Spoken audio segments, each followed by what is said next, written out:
So, I've been doing this for a long time. Ever since I can remember, I didn't believe in Jesus.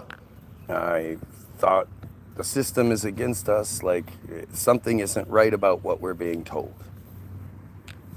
And literally the first day you could go live on Facebook, I went live.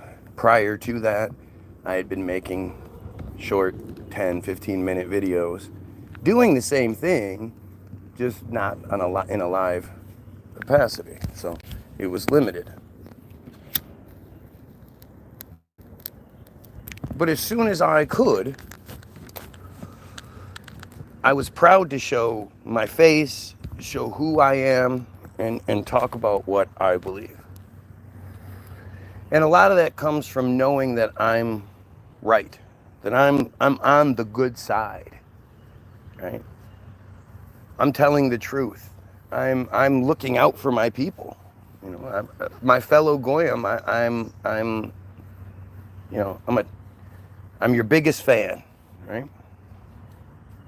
And I realize that we Goyim are manipulated against each other and brainwashed into fighting each other instead of looking at who's getting us to fight each other, instead of looking at the real problem. They give us all these other stupid little problems. And it works. And it's worked for a long time. You know, there's a reason why Pride Month is in June, just after Passover. Because Passover is generally a time when a lot of blood is spilled. Right? They like to spill a lot of blood during Passover. But instead of anybody talking about what just happened in the last 2-3 weeks, everybody's all mad because some gay guys are having a parade. Like it's set up pretty well, right? So multiple times throughout my journey, I've built myself to a position where most people can't even, most people will never see the numbers I've gotten. And they know it. They wouldn't even try. And they probably don't believe me when I tell them because it's so far-fetched to think somebody can get numbers that big or that high. And so Facebook was really great for a long time. And then whatever they did to it, like I have over 6,000 following on Facebook. If I go live, I might get 2 people. And it's always the same troll. Like the one troll account is there, and then other people try to filter in, but they can't. I get a notification from Facebook that my internet connection is slow. It's not slow any other time, but apparently it's slow here, right? Or slow there. So I decided to come to YouTube, and I've been on YouTube for a little over a year now. I mean, I've had the page for a long time, but doing the lives on YouTube. And, it's had pretty decent reach as of yet, right? And it's clear that what I'm doing really, really bothers the chosen system, really bothers those people at the top, right? And the accusations that I make and the truth that I tell hurts them. It hurts them. And they're so desperate to try to hurt me back that they actually try to use accusations against me, which is just pointless. It's stupid. You know, my stated goal for quite some time now is that we cut off bad guy land from U.S. support and use that money to fund a proper pedophile hunter program. Because I believe we should kill pedos. And I've been saying it every goddamn video I've ever made for the last, almost 20 years, I guess. 15 years. The goal has always been we should kill pedos. It eventually morphed into we should cut off bad guy land because they're the real bad guys. I didn't know that. I had to figure myself because nobody talks about it. Nobody's allowed to talk about it. Nobody does. But for a little over a year now, I've been saying, like, look, if I'm wrong about any of this stuff I'm saying, by all means, tell me. And I get an insane amount of trolls. And I'll show you. I'll break it down for you in a minute.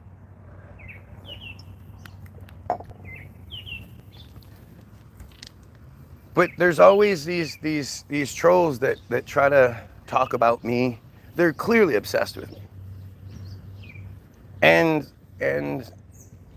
I've said, look, none of you have any credibility, especially since apparently you're pedophiles, pedophile supporters, and genocide supporters. So you literally have no credibility with me whatsoever.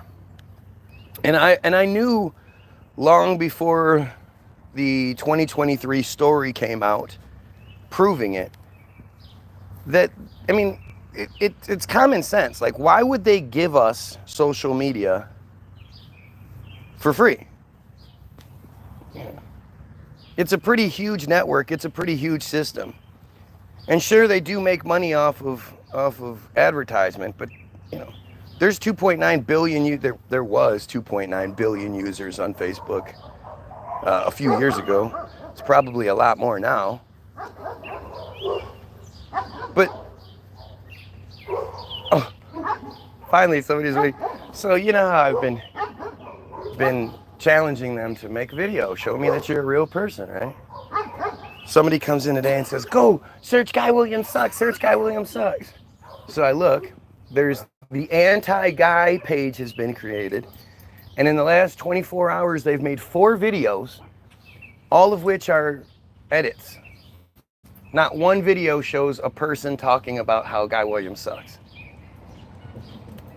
You're dealing with rocket scientists. I mean, seriously, is that not like the literally worst thing they could have done? As far as trying to prove me wrong, trying to show that I'm selling porky pies, it doesn't get any better than this. Like, I just don't, I can't imagine someone being that stupid. But then again, I've seen the settler videos. I've seen the interviews with the high-ranking Netanyahus and whatnot. They're stupid. They're stupid. They've tricked you into thinking they're some super smart, you know, group of humans, but they're really not.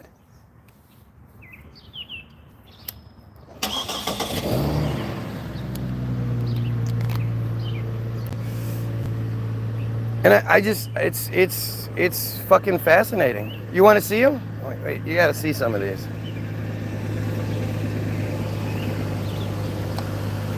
So let's see. Guy Williams sucks. So this is supposed to be one of the videos. This is all it is. This proves that I'm wrong, right?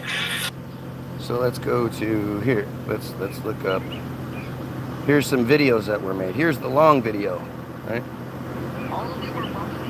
Talking to me talking. The world a better place. Me talking. Oh, they actually used the ugly. Orgasm. Look at this. Can you imagine how much work it took to have all these different videos and then queue up the you know, the exact video, then pull the clip from it? Like, these are videos from far back.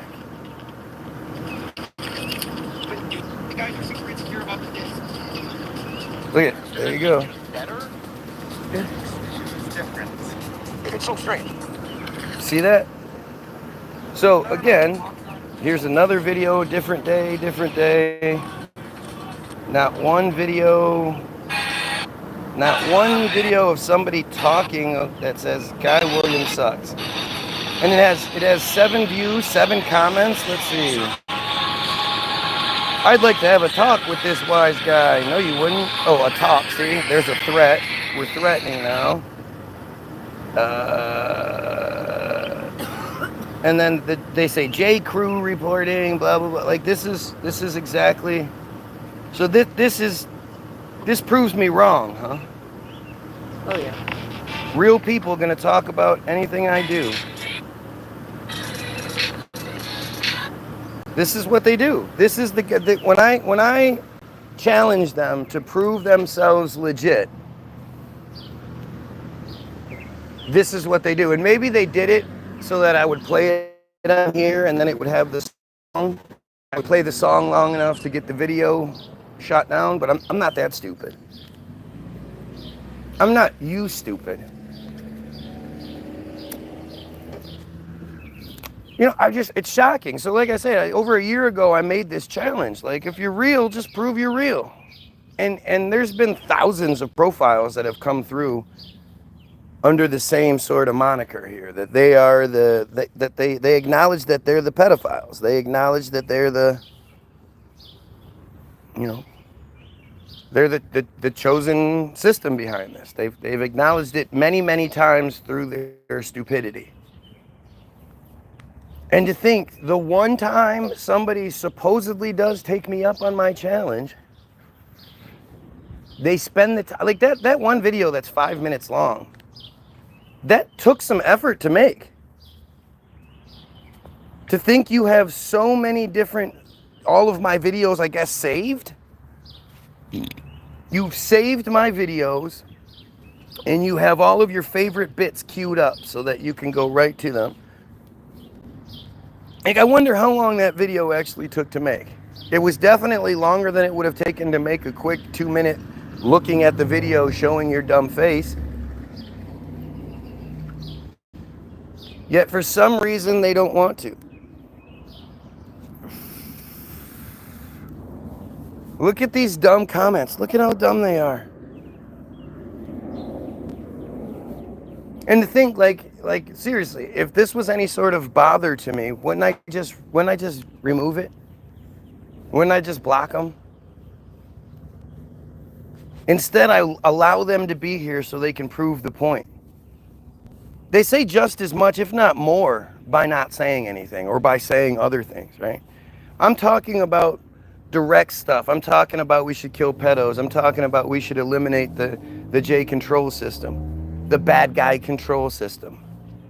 We should end this genocide, things like that. And it bothers them.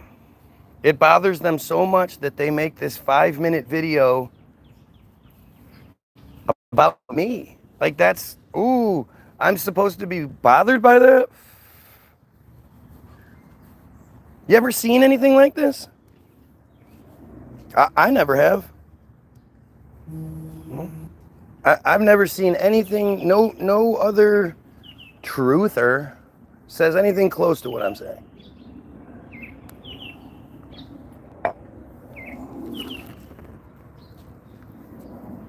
And again, you'd think if the stated purpose of this video is to kill pedophiles and to eliminate the J connection, who do you think is going to be motivated enough to do this? To do the everyday, you know, begging for attention for hours, to then make that 5-minute video full of edits, full of different videos from the past?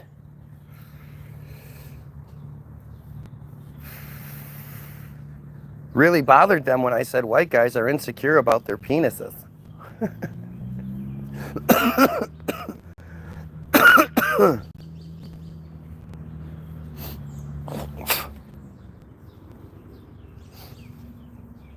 Think about it, man. Or they do hide behind this other thing that they're just so mad at me for not believing in submarines. That's what really gets them going. It's my belief in submarines that warrants all this. Although clearly, if you look at their video, the edits, you know, spliced in with the videos of me are all chosen shit, all Israeli shit. Different clips from you know, IDF soldiers dancing, and different clips of bad guys saying dumb shit. So who else is gonna be motivated like this? other than chosen pedos, who is going to put this much energy into me? I can't tell you how much I appreciate this today. Like this was easily, wasn't expecting it, you know? And again, I always take the risk, right?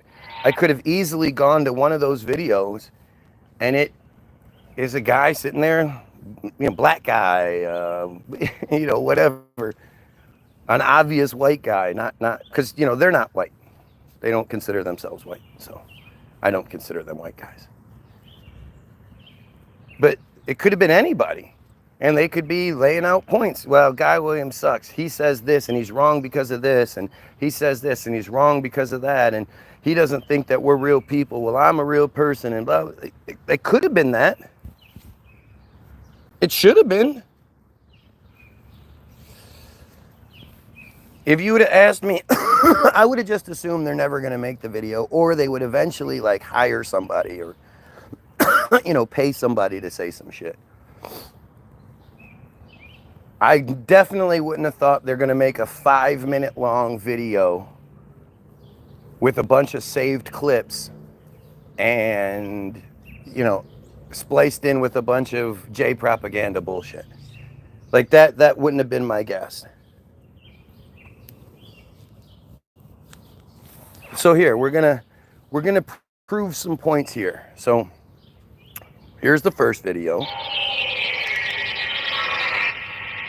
Moetzet Yesha, in conjunction with My Israel, has arranged instruction day for wiki editors. The goal of the day is to teach people how to edit in Wikipedia, which is the #1 source of information today in the world.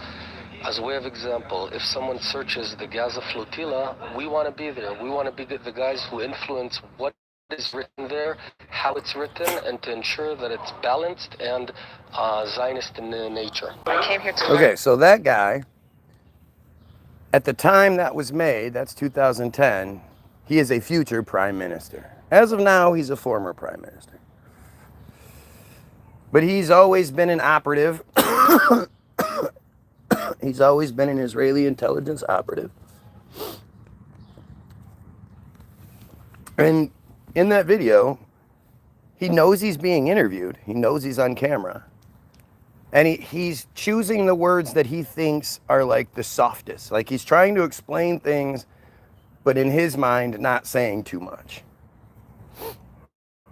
And he flat out says that they are there to teach the Wikipedia editors how to ensure that Wikipedia has a Zionist perspective.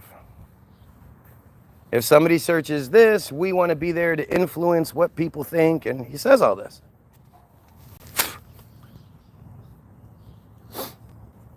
So I always show you that because I'm going to use Wikipedia as my source. And I know a lot of people cry, Wikipedia is not a good source. It's only the #1 source of information in the world. Anybody can just edit Wikipedia. Not really. Sometimes you can. So what Wikipedia does when it's something important, like AIPAC's page or ACT-IL's page, which you'll see in a minute, they actually lock the page so nobody can edit it. So then you have to ask, well, who gave it the original edit? And you turn back to Naftali Bennett and it shows you.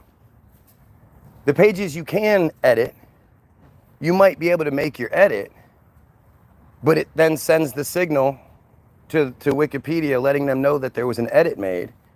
And then the real editors check to see what your edit says. And if it fits the narrative, they allow it. If it doesn't, they get rid of it. Because these guys watch me every day. They know, you know, what I'm going to say. They know where I'm going to go. They know that I'm going to look up Team Jorge, right? The Team Jorge page.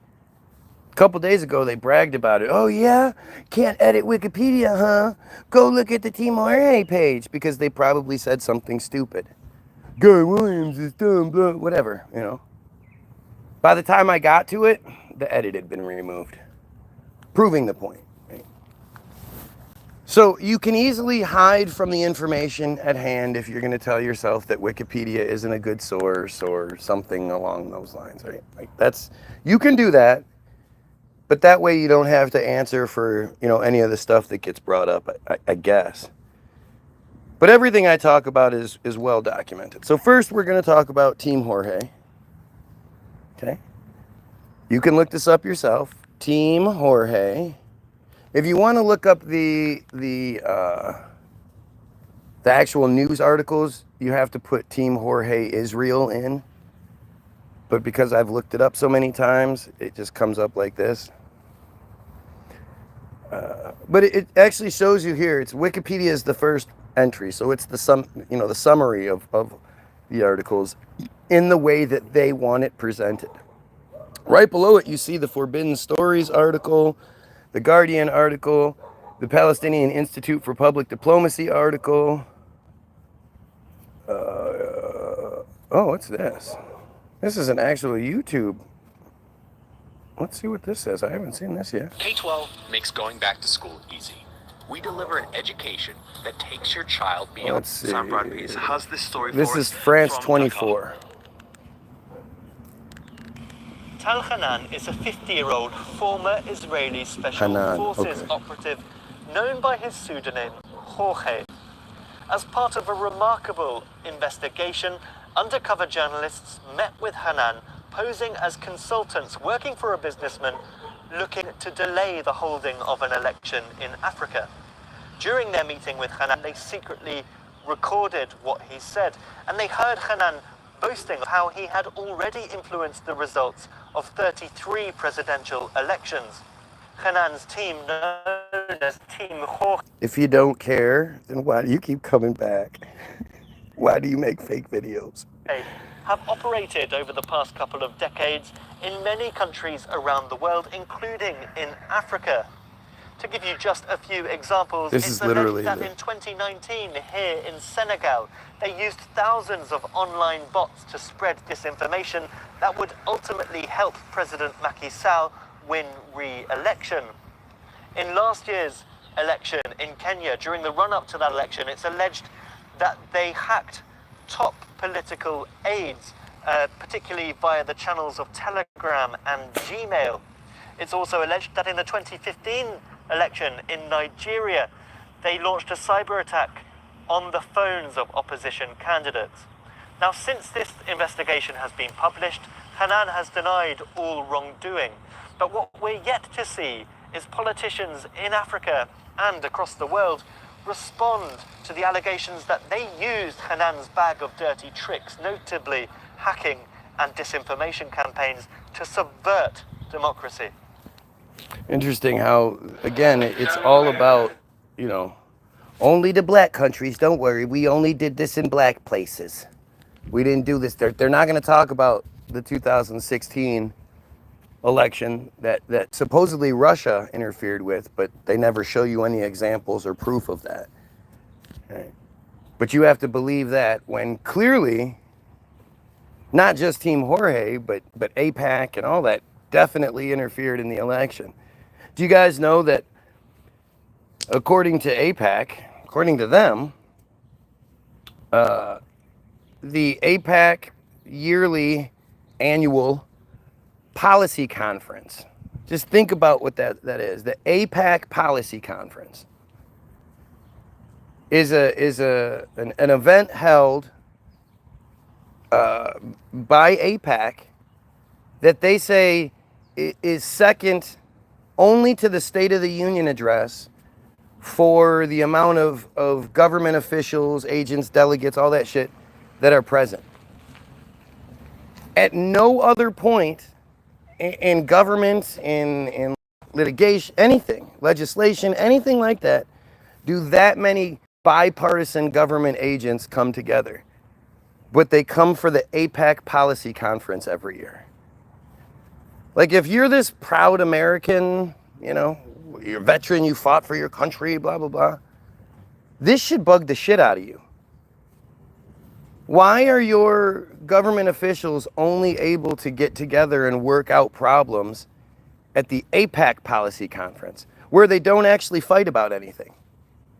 In 2016, both Trump and Hillary were guests and spoke at the conference, and neither one of them like attacked each other during that.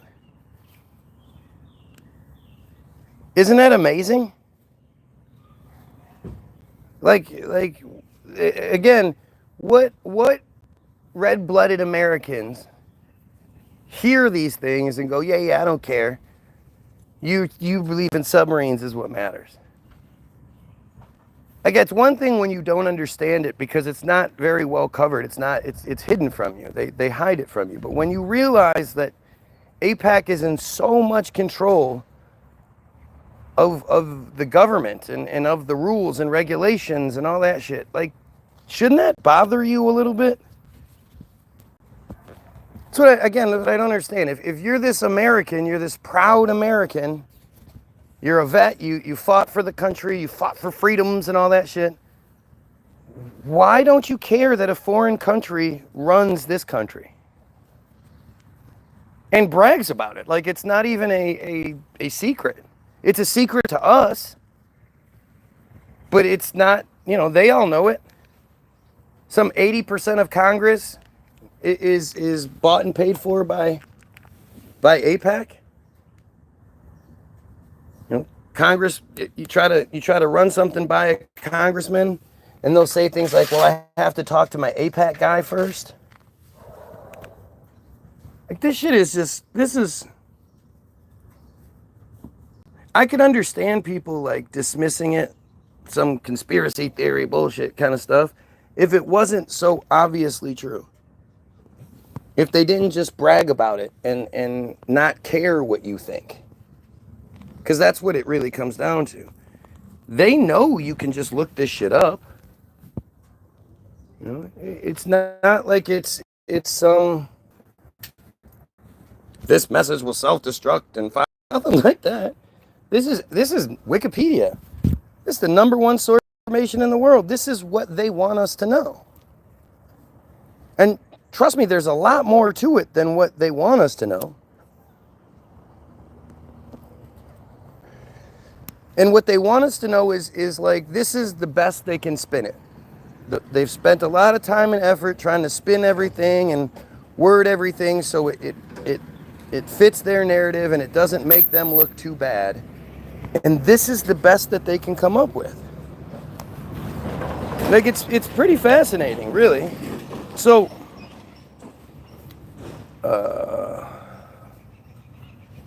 what the fuck? Team Jorge. Right? Because I'm crazy and I'm making it all up. Team Jorge is the name given to an outfit of Israeli contractors specialized in the use of malign cyber activities, including hacking, sabotage, and bot farm-run social media campaigns, disinformation campaigns to manipulate the outcomes of elections. Right? And I know people get stuck on that. Yeah, dude, come on. That's for manipulating elections, right? So if they can manipulate elections, they could probably manipulate some random guy's YouTube page. Maybe just a little.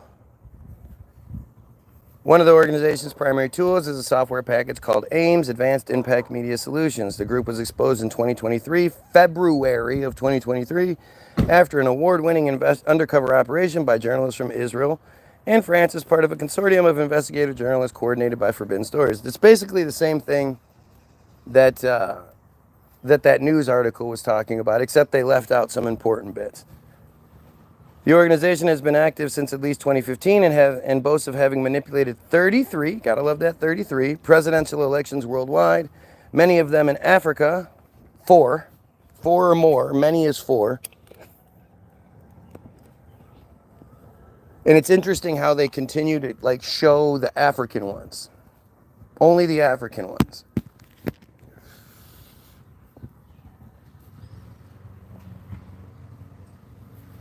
And good luck finding the rest of the information. You would never know. And in 27 cases with successful results. Their activities were revealed following a 2022 sting operation in Tel Aviv carried out by 3 undercover journalists who posed prospective clients and filmed their interactions with Tal Hanan. It's Hanan, the group's leader and former Israeli Special Forces operative, in which he explained the inner workings of the organization. Tal Hanan, the group's leader, according to Tal Hanan, the group's leader, Team Jorge has existed for more than 2 decades and has been engaged in propaganda and disinformation activities in more than 30 countries.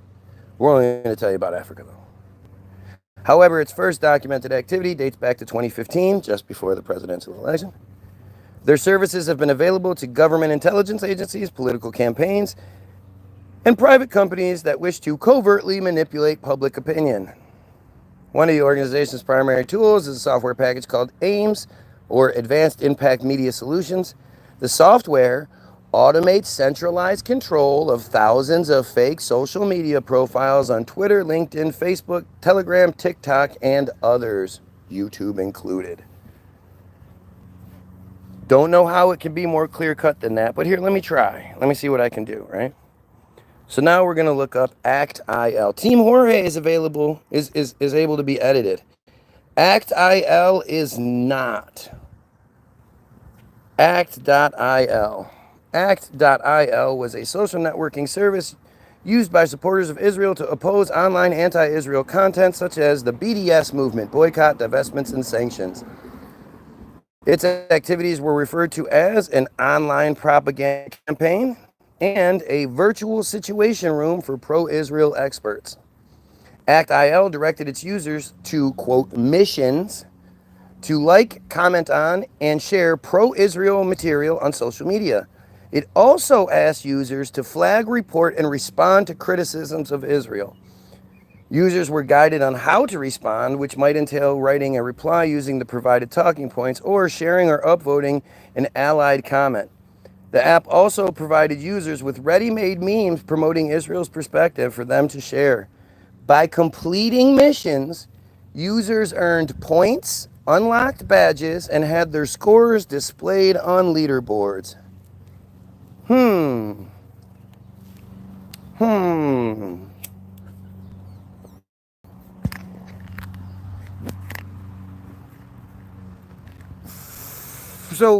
So, Prime Minister admits that they control Wikipedia.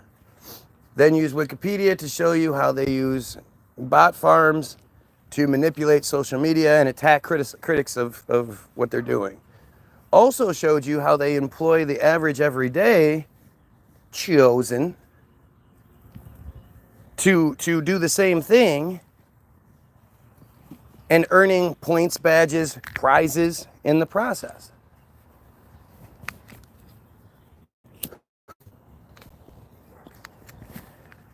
So what else can I provide you to show you what's going on?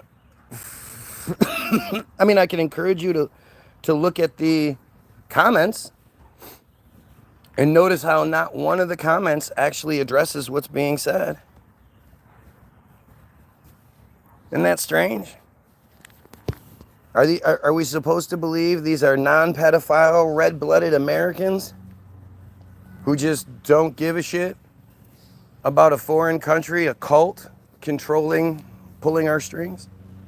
Is that what it is? You guys really, all you America First people, you're really big on that foreign country pulling the strings, huh? Interesting how that works, right? Y-O-U-R, a submarine. That's how smart they are.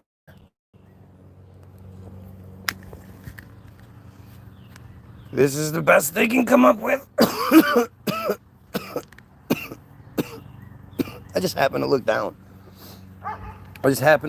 And read just whatever random comment was there. And that was it. It is the United States of Israel. Yes. Yes. And Israel is probably, I mean, I think there's a few 51st states, but Israel is definitely one of the United States. And it actually makes more sense that way, because if you're saying it's this foreign country, then it kind of doesn't make sense. But the fact that they refer to themselves as the state of bad guy land, like, they never refer to themselves as a country. the country of, this. It's always the state of.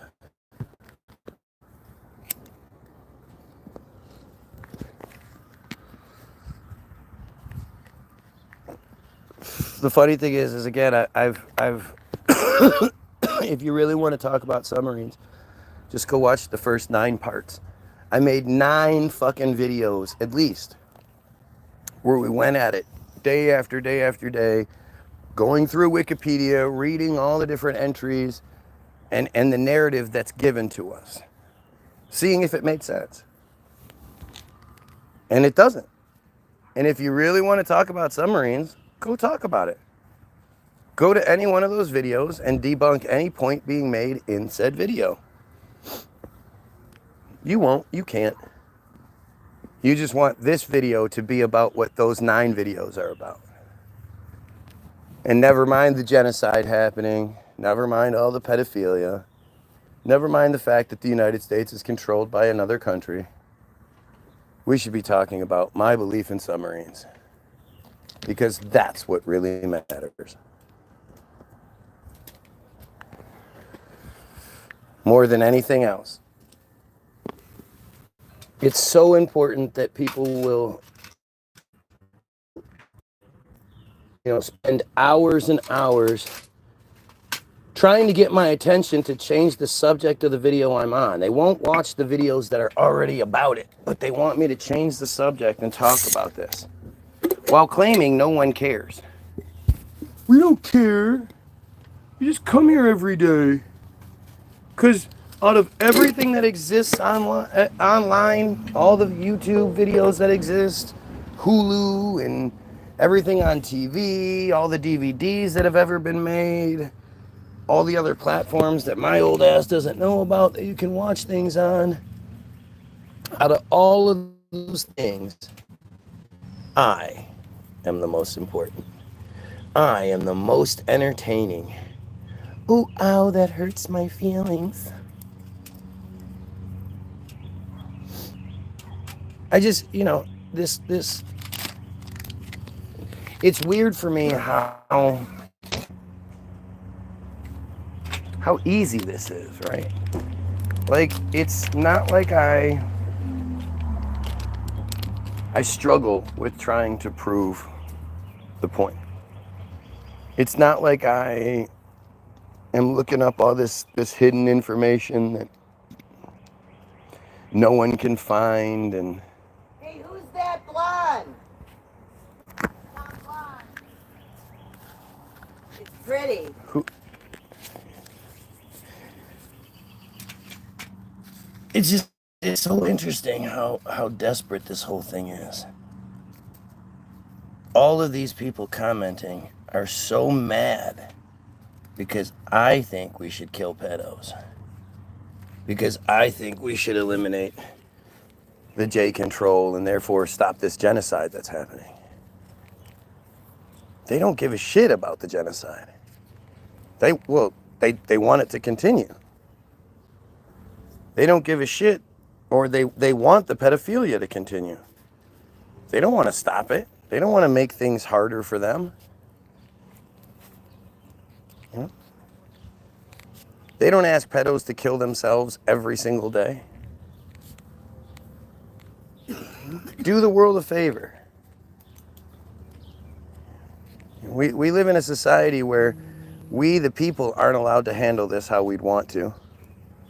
So why don't you do one good thing in your life, since you've spent your life, your selfish life, doing nothing but horrible, horrible, bad shit? Why don't you do one good thing, redeem yourself even that little bit? But I guess that'd be like asking, the trolls to make a video showing their face and telling me why I'm so terrible. God, I can't believe it actually happened. I can't believe they actually fucking basically fell for it. They fell for the challenge. And boy, did they fall hard.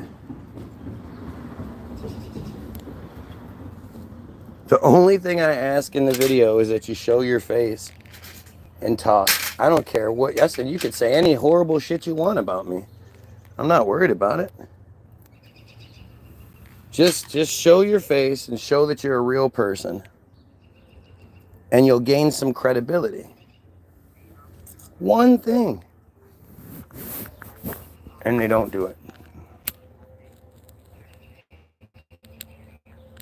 They literally made a 5-minute plus video doing nothing but showing their obsession. Right? If you have all of these videos of mine saved and all queued up to, you know, to go at certain points where you don't like what's being, that's a lot of work. You all right? Huh? You all right? I saw the sparks coming out. Yeah, dude, he's-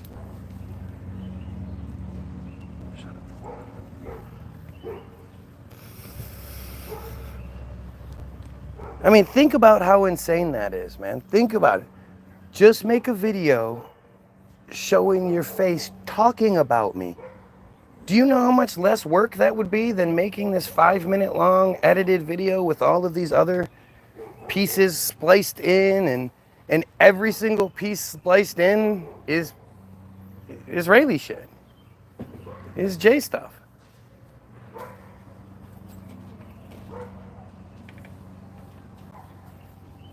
That was over there. that wasn't. It's a chair. I don't think so. I mean, think about how crazy this is. So we looked up. Oh, we're still on Act.io. No, we read this. We did Act.io. So now, the real like holy shit page is the APAC page. And of course, the APAC page is completely locked up. Right? There is no editing the APAC page, which leads me to ask, well, who edited it to begin with? What perspective are we getting if Wikipedia is supposed to be, you know, the people's encyclopedia, and it's prevented from happening? So APAC is the American Israel Public Affairs Committee. It's a pro-Israel lobbying group that advocates its policies to the legislative and executive branches of the United States. It is one of several pro-Israel lobbying organizations in the United States, and it has been called one of the most influential lobbying groups in the country. We're talking about a lobbying group that represents 0.183% of the world's population. 3% of the American population it is generous, because it was always 2%, but now it's 3%. Why would 3% of the American population, 0.183% of the world's population, be the largest lobbying group in the United States? How does that even work? And how do they have so much money to begin with that they can afford to do that? It's not like they're exporting a bunch of products. It's not like they have a bunch to give us, you know. They hide behind the technology aspect, but anybody that has billions and billions of dollars given to them from multiple countries around the world every single year, they're gonna have technology. You know, that's not a real surprise there. You funnel that much money into India every year, and I guarantee we have a huge boom in technology.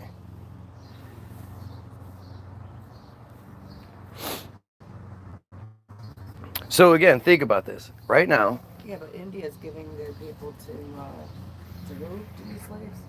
Israel. Yeah, Israel. They're selling them. So what she's referring to is there was a deal back in early 2023 where Israel, maybe it was worked out in 2022 when it took an effect, I don't know.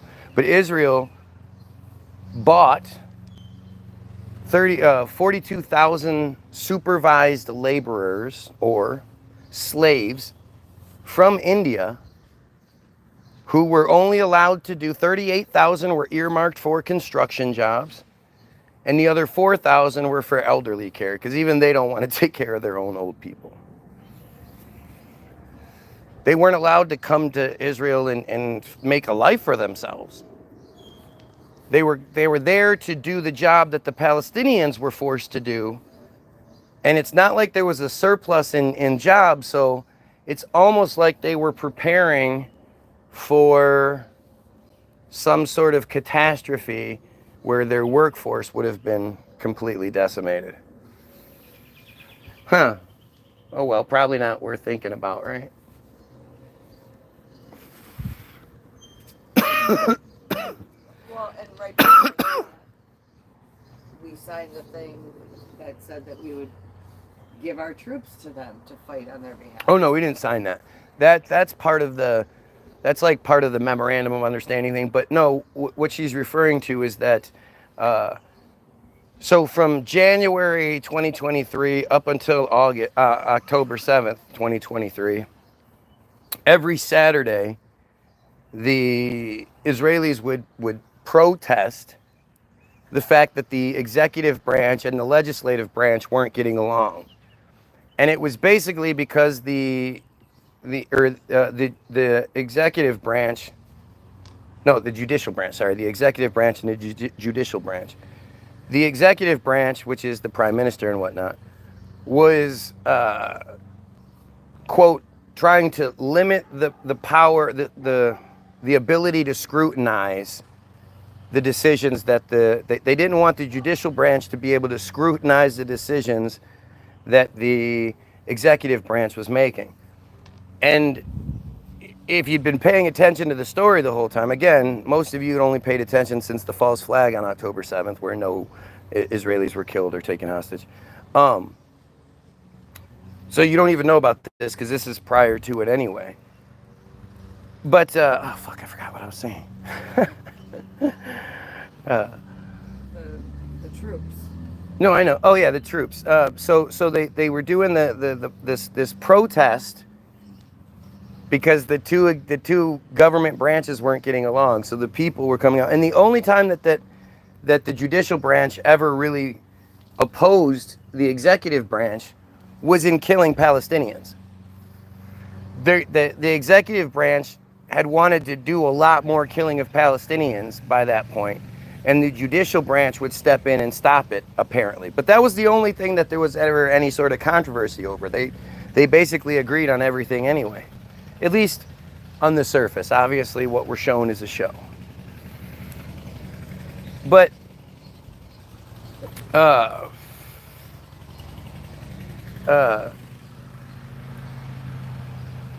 as they would do it in like spurts, where like they would say, we're gonna sign this legislation and whatever. And these protests were every Saturday. They were like it was like a festival atmosphere. There were food trucks and bathrooms and all that shit was brought in.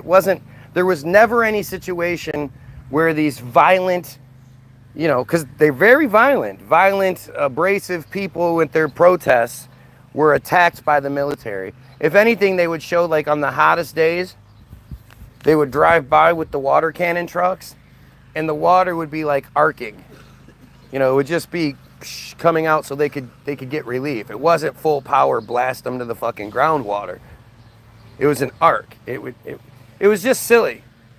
And you would see multiple times where, like, you know, they would block a freeway and make a big bonfire in the middle of the freeway. And our news agencies would be calling them freedom fighters. Look at these brave freedom fighters out there making a bonfire in the middle of the freeway. You know, when it's black people doing it, they're thugs, they're hooligans. How dare they not want to be shot by police when they're unarmed? How dare they? But when it's them, again, this idea that the people of the country were protesting because the executive branch and the judicial branch weren't getting along. I mean, do you even understand how silly that is? That shit would never happen here. And so they would introduce parts like, okay, so the executive branch is going to officially limit the power of scrutiny. Like, again, I don't even know what the fuck that means. How do you limit the power to scrutinize? Scrutinizing isn't preventing. It's not like it's saying that they're not even allowed to look at it. They're not allowed to talk about it. Like, it's pretty fucking dumb. But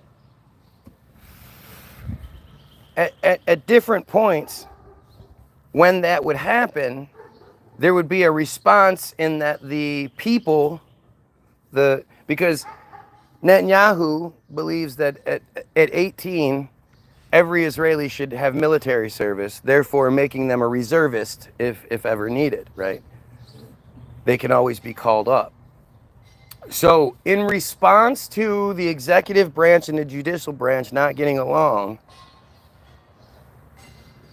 the people were signing petitions saying that if some random thing were to maybe happen at some point anytime in the near future where, you know, some fighting broke out or maybe a genocide, that they wouldn't partake in it. They were essentially, it was desertion. It's a crime to desert your position like that. If you're a reservist and you get called in, you better go in or it's a crime, you know.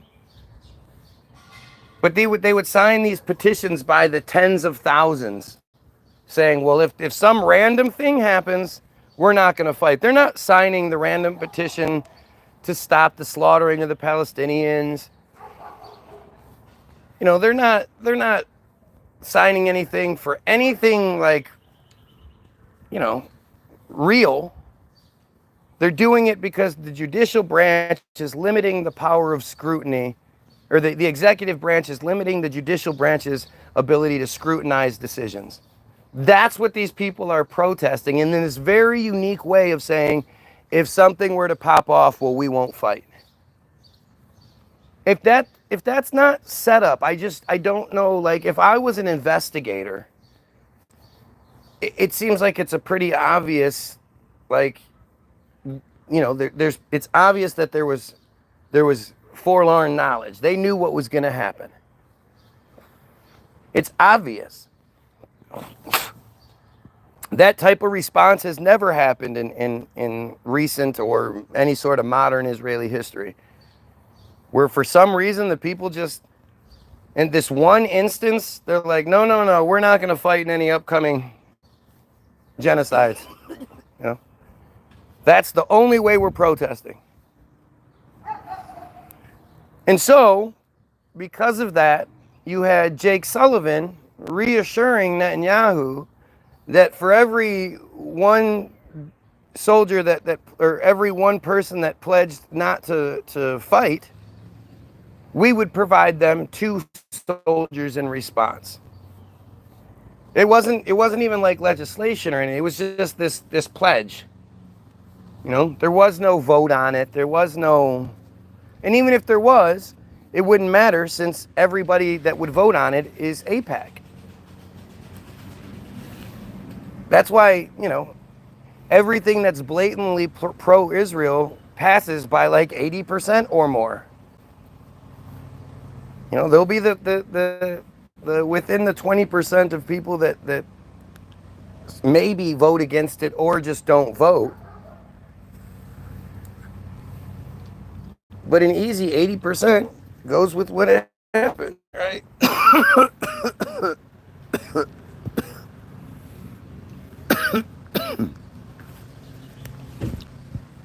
I mean, it's really like a,